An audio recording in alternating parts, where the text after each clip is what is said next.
Now, with price hikes at the supermarket, Procter & Gamble announcing it will join several other major companies and raise costs on popular products over the next few months. Gio Benitez joins us now with what's behind it and what consumers can do. Gio, good morning.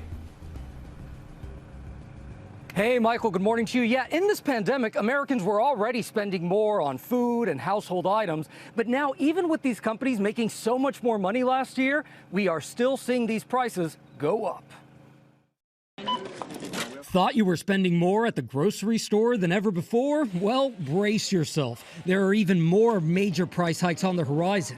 Procter & Gamble announcing they are raising prices on a variety of goods, including senior, female, and baby care. As the global economy is emerging from a year of recession and the pandemic really hitting every economy really hard, supply chains are coming back online. That's now first showing up in raw material costs. So the companies that sell those items to you end up charging more.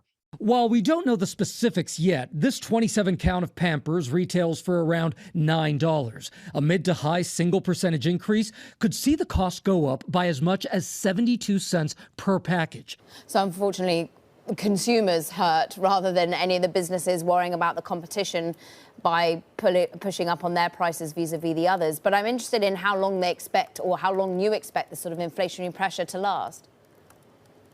Yeah, I think right now we're seeing a rapid increase in cost inflation. This wasn't a major topic, even 3-4 months ago, but now, this is the main focus point that investors and analysts are making on all these calls.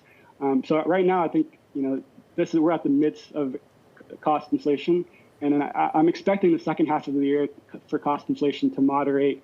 I don't think it's going to decline at all in the second half of the year, but I expect it to moderate during that time, which is also when most of these companies will implement these price increases and hopefully generate more productivity savings.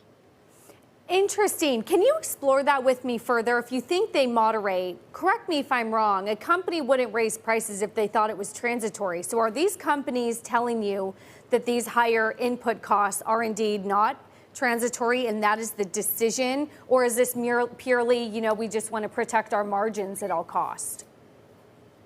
Yeah, I agree. I don't believe this is transitory, because you wouldn't have companies increasing list prices if they thought it was transitory. They would, if it was transitory, they would take a hit in the short term, increase maybe other ways, find other ways to increase competitive activity. But because everyone is increasing prices right now, I think everyone is expecting it to stick. But like I said, right now I think we're in the midst of really high cost inflation. You have transportation increasing, you have raw materials increasing. There's a labor shortage going on in the packaged food space and in the grocery space in general.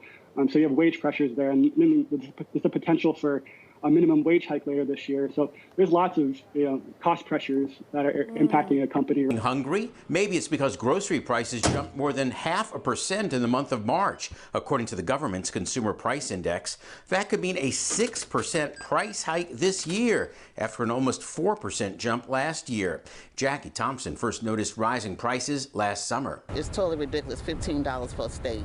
Last year, basic strip steaks went up to $12 a pound, while one of the cheapest cuts of meat, chuck roast, went up to $8 a pound. The USDA says bacon averaged $4.72 a pound in April 2020. It's now $5.11. Bread averaged $2.44 a loaf last year. It's now up to $2.66. So from the Doesn't That Stink file, why prices keep going up even though product shortages have ended. One reason is fuel. If you've seen gas prices lately, you'll understand. Shipping those goods is more expensive. Plus, prices to make packaging are up too. In addition, meat processing plants are still dealing with worker shortages. So all of that together.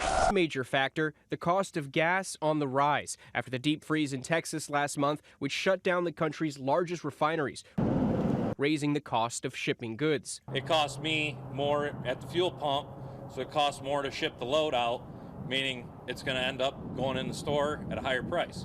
AAA says the national average for a gallon of gas is now $2.74. That's 31 cents higher than a month ago. But the pandemic still gets much of the blame for higher prices at grocery stores, thanks to supply chain issues, shopper capacity limits in stores, and more people eating at home.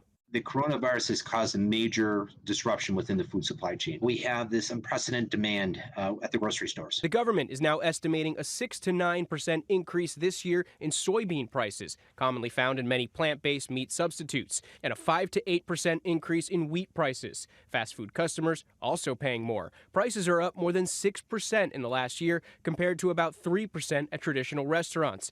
And as food prices rise, so does the need for help. Thank you so much. Food banks are now seeing an unprecedented number of families coming through their doors. To hit the road as much now because of that. So, I mean, I know it is what it is, but, we start noticing it climbing and climbing. We're also paying a little bit more when we buy groceries. Juice, beverages, dairy products, and mostly bacon.